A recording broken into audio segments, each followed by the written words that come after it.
Max Simkin lives a quiet, mundane life working in his family's old shoe repair shop in Manhattan.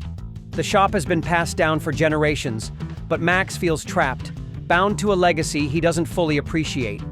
His days are repetitive, and his interactions are limited mostly to a few neighborhood locals. His mother, Sarah, elderly and frail, still lives with him, depending heavily on Max's care. One afternoon, a particularly impatient customer, Leon Ludlow, demands that his shoes be fixed quickly. Max tries to repair Ludlow's expensive shoes, but discovers that his main stitching machine is broken. Searching for a solution, Max ventures into the dusty, neglected basement of the shop. There, he finds an ancient stitching machine with his father's initials engraved on it. Curious and desperate, Max uses the old machine to finish Ludlow's repair job. After completing the stitching, he notices the craftsmanship feels different, almost magical. Wondering about the old machine's quality, he tries on Ludlow's repaired shoes out of sheer boredom. To his amazement, when he looks into the mirror, he sees Ludlow's face staring back at him. At first terrified, Max soon realizes the incredible power he now possesses. By wearing someone's shoes stitched with the old machine, he literally becomes that person.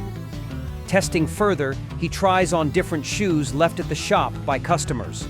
Each time, he transforms physically into the shoe's owner, giving him an entirely new appearance and identity. Max, overwhelmed by the implications, initially uses the power for innocent fun. He walks the streets as different people, experiencing new places he wouldn't normally have access to. Being other people gives him a thrill, a break from the tedious life he's known.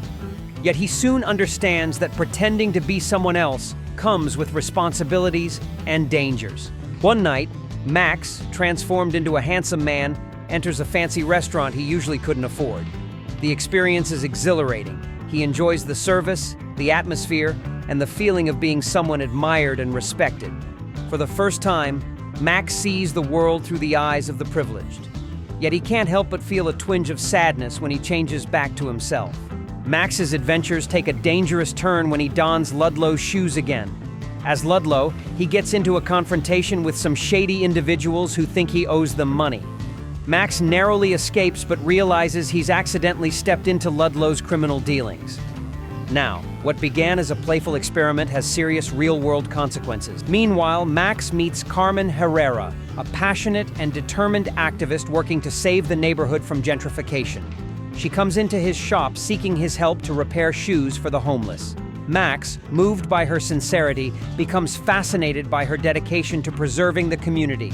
He quietly starts assisting her cause in secret ways. Carmen tells Max about a corrupt developer, Mr. Greenewalt, who is forcing tenants out of their homes to build luxury condos.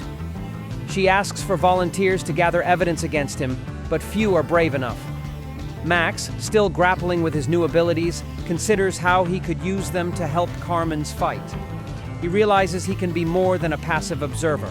At home, Max struggles to balance his double life while caring for his ailing mother. Sarah reminisces about Max's father, whom she still misses dearly. Max feels a deep sadness, wishing he could somehow comfort her more meaningfully. An idea forms in his mind.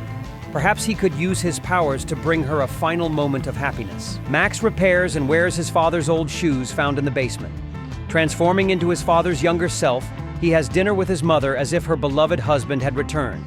Sarah, overjoyed, shares laughter and stories, believing the impossible is real. That evening becomes one of the happiest she has had in years. After the heartfelt dinner, Sarah peacefully passes away in her sleep, content and smiling. Max, heartbroken, realizes that his deception, though painful, brought her immense comfort in her final moments. He buries her with deep sorrow, but also a sense of gratitude. She left the world believing in miracles, and he helped make that happen. One evening, while closing the shop, Max encounters a stranger who seems to know too much. The man reveals himself to be Abraham Simkin, Max's long-lost father, alive and well. Abraham explains that he had to fake his disappearance years ago.